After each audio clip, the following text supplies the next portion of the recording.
Welcome back to the channel. My name is a-bomb. We are back with Football Manager 2021 and Hammer Time with West Ham United, and today we kick off Season 2. Starting off today with our first Premier League game of the season. We're away against Leeds United, and the opening fixtures we've been given are very tough. We'll have a look at the full fixture list in a second, as well as some transfer news. But yeah, Season 2 underway. Last season was very, very productive. A 6th place finish with West Ham meant that we have qualified for the Europa League group stages this season. So, second season going to be happening right now. If we get top 4 this season, if we manage to finish inside the top 4 and get Champions League, we will do a 3rd season with West Ham. If not, we're going to jump into the main save after this for FM21, which is, of course, Eastern Resurgence 2. So another season with West Ham means another transfer window. So let's see what we've been up to. So some transfer news that we were aware of. Michail Antonio has left West Ham to join Al Gharafa in Qatar. Last season played very few games. It was a decision that my fans made, my audience, of whether we put him on a new contract or we sold him.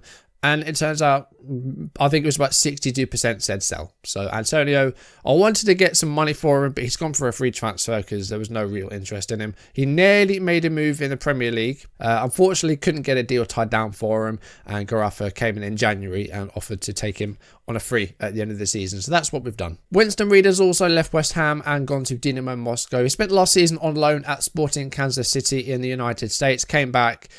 Played 1 or 2 games for me, I think, but Dynamo Moscow have picked him up. There was a small fee of just £1.4 million. Craig Dawson has returned to Watford after a season-long loan with us. Played 13 games for me for West Ham. Played here and there, but ultimately we had some better options. Diop and Ogbonna were really good. Declan Rice, of course, playing as libero, so we didn't really have a need for him, but we got him a few games here and there. Okay, now on to the sales that we have made during this transfer window, and we'll start with Vladimir Kufal, who only spent 1 season with us. He was a signing made by David Moyes this season. The Czech right-back has gone to Marseille. £5 million is the fee, so we did lose a little bit of money on him, but with the signing of Felipe Anderson from Lazio and obviously the breakthrough of Ben Johnson, the young 21-year-old, didn't really have a need for Kufal, and he found himself pretty much 3rd choice right back despite being signed this season. Just didn't really use him very much. So he's gone to Marseille, £5 million, bit of a loss, but gets him off the wage bill. We've also sold Fabian Balbuena. He's gone to Sheffield United, and that was a fee of £6 million. They got him for £4 million in 2018. Again, played here and there, but ultimately he was like 4th choice centre-back. We had Rice, Ogbonna and Diop, sort of the 3 that we usually went with. So Balbuena became like 4th choice. So we put him on the transfer list, and Sheffield United bid £6 million. So he's now gone as well. That's it in terms of sales. A few young players have gone out on loan, and some players have gone for money as well. But that's it in terms of the first team sales. Said Benrahma is now a permanent West Ham player. He was signed from Brentford for £20 million, but initially as a loan, and then it would move on to be a £20 million future fee after that. So Benrahma is now a permanent West Ham player. So that does mean that we have 2 spots available for Premier League loans. One of them we filled, the other one still yet to fill. And Joe Willock of Arsenal is still a possibility. We looked at that in January but couldn't do it. So if it's a good deal that we can get, then Joe Willock could be coming in on loan from Arsenal, but that's not been decided yet. We're still trying to find a few other options for the team. But yeah, I mentioned that we do have 2 spots available for Premier League loans. One of them has been filled, and it's Alexander Zinchenko, the Ukrainian from Manchester City, on a season-long loan. He's listed as an attacking midfielder, although I'm sure last season for City, or like recently, he's played as like a left-back or a wing-back, which is where I want to play him. I'm not sure what he wants, because is that his preferred position? It seems to be, but he's going to come in as left wing-back. Probably to replace Masuaku in the long term. I don't think Masuaku's got much more of a future at West Ham. I think Cresswell, he's been with West Ham for like ages. I think he'll stay with us. But I think Zinchenko will move to be maybe the starting left back, and then we've got Cresswell. Masuaku, I don't think I'm going to transfer list, but I don't think he's going to play as much this year. Maybe we'll keep him for Europe. The other player that we've got has come from Everton. Now, Everton got relegated last season, which was a massive shock. They finished 19th place. So, obviously, they spent a lot of money in recent years because they got James Rodriguez, who we almost got, but didn't really have a use for Rodriguez. He plays central attacking midfield, which we didn't really need. And I wasn't sure how many players to actually get from Everton. I don't want to raid them. 1 or 2, just 1. We've got 1. I'll show you him in a second. But yeah, we were looking at Yerry Mina, but he's left.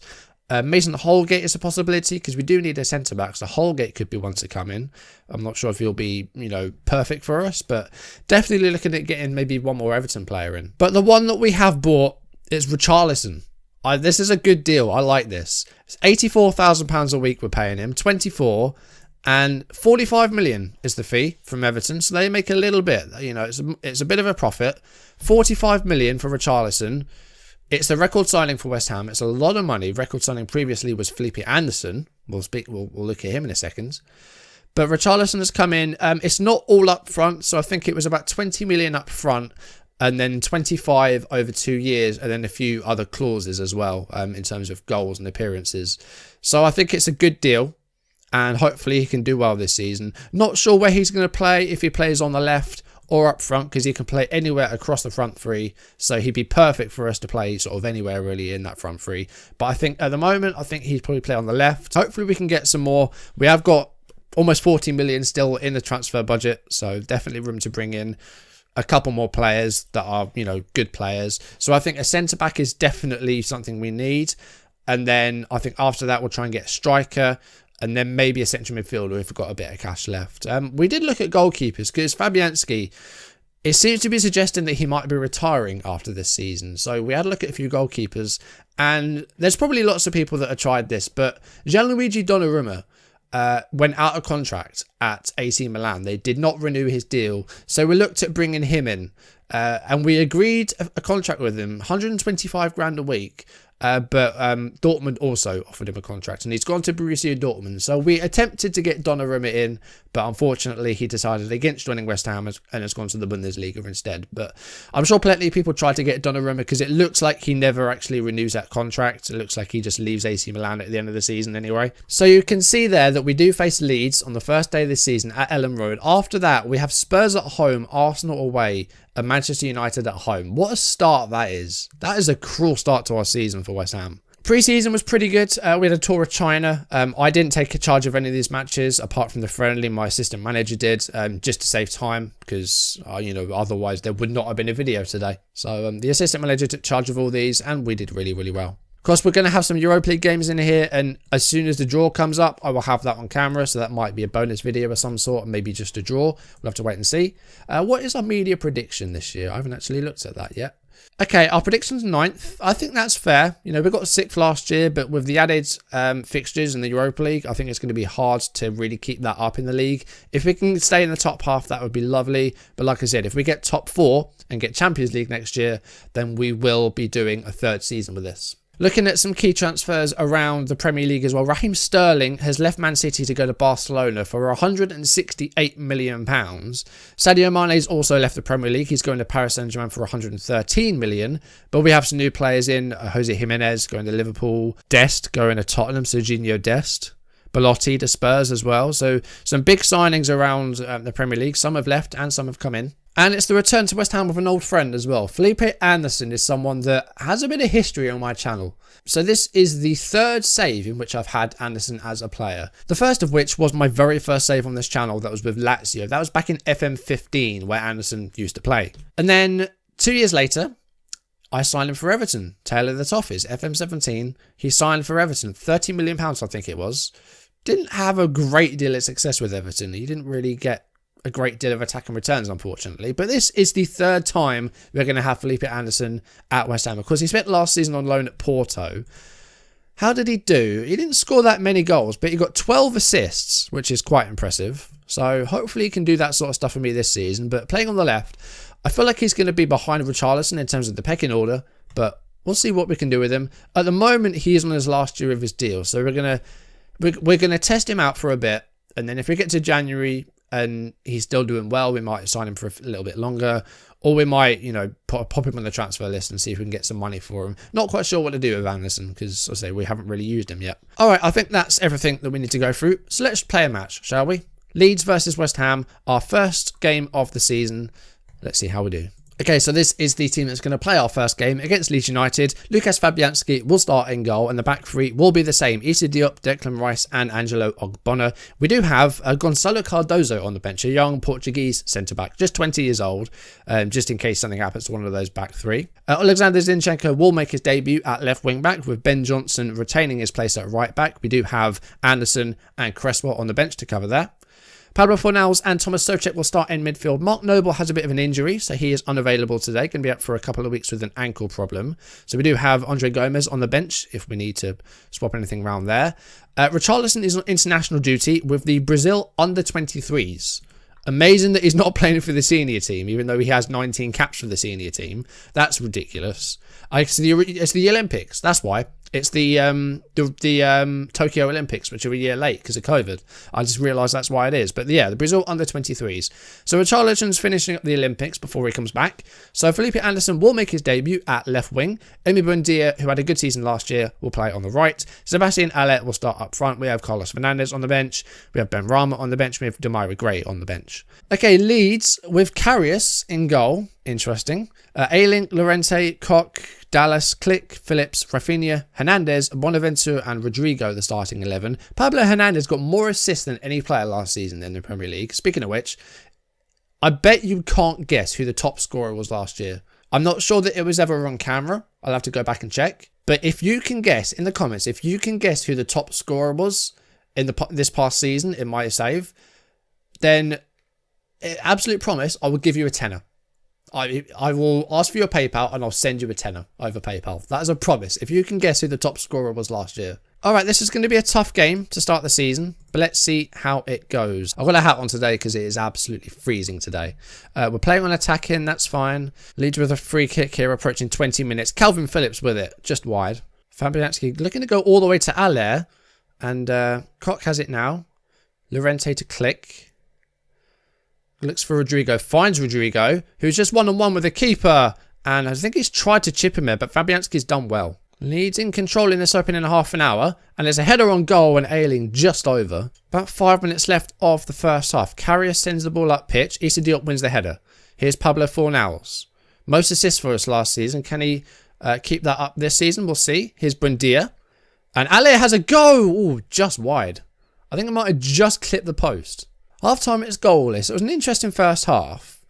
We didn't see a great deal of ourselves on possession. It seemed like all Leeds, lots of set pieces. But we maybe could have had the best chance of the game with that Haller shot. You know, according to XG, we should have had a goal by now. But, you know, avoid defeat and I'll be pleased. They're in good spirits, which is nice. No one's really struggling so far. So far, so good. Another set piece here for Leeds. Pablo Hernandez. Souček heads it away. Here's Felipe Anderson. Haven't really seen too much of him today, but he's got players either side of him.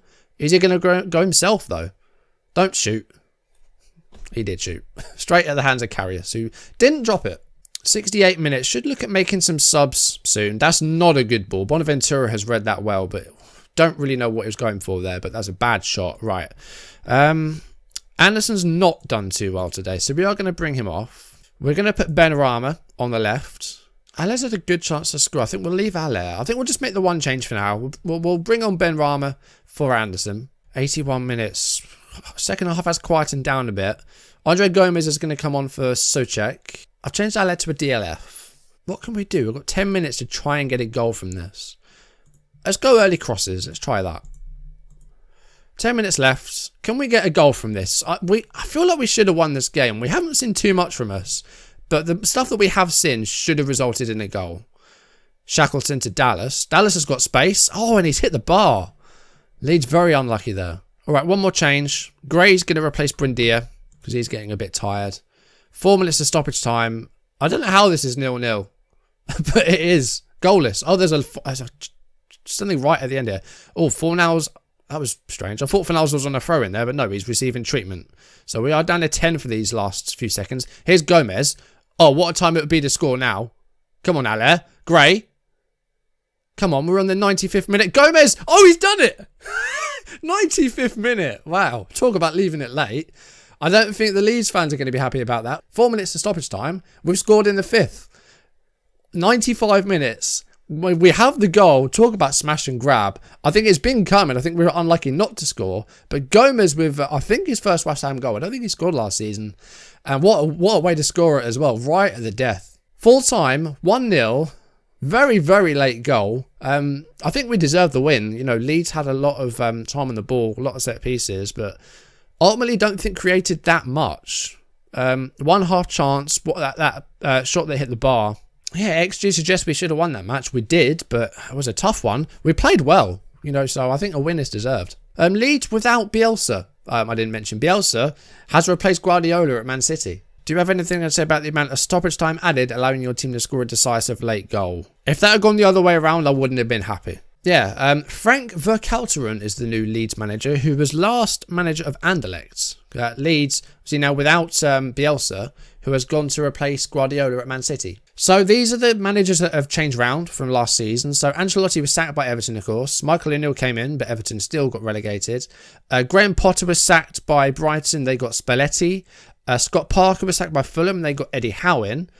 Sean Dyche sacked by Burnley. Kurban Berdiev came in. Brendan Rodgers sacked by Leicester and Lukescu came in. Dean Smith was sacked by Villa and they got Sean Dyche from Burnley. As we know, Guardiola got sacked. And then at the end of the season, Southampton sacked Hasenhüttl and Mourinho got sacked by Spurs. And Lukescu then retired. So I guess that was a short-term deal for Leicester. So Spurs now managed by Sarri, who was in line for the Man City job, but that went to Bielsa. Sarri, of course, formerly of Juventus and Chelsea and Napoli. Southampton now have Sforza, who was the manager of Basel previously. But yeah, good win for us there against Leeds. 3 points. We left it very late, but that's a good start. We have a tough run now. Is it Spurs, Arsenal, United. Yeah, that's going to be tough. And then we have Chelsea and Liverpool one after the other as well in September, October. So looks like all the hard fixtures are kind of clumped together here, which I don't mind. You've got to face them at some point, haven't you? But good start, 3 points. I'm happy with that. I'll have a look out for the Europa League group draw, and I'll make sure that we get that on camera. It might be a bonus video. It might be before our next match. The next match I think we're going to see, I think it's probably going to be either Villa or Chelsea. Of course, the EFL Cup, I'm not really too bothered about that unless we get far. So I think we're probably going to go Villa. Just do 4 matches off camera, because by then I'm sure we'll have a Europa League draw. So Aston Villa next time, away from home. Let's see if we can get another few points there. So good winning start, so hopefully we can keep it up. That's going to do it for this video. Thank you for watching. If you enjoyed it, drop a like down below, leave comments. If you haven't done so already, or if you're new, do subscribe and turn on notifications. And there's money on the line, don't forget. If you can tell me in the comments who the top scorer was last season, I'll give you a tenner. And that is an absolute promise. But yeah, I'm pretty certain I haven't gone over it at all.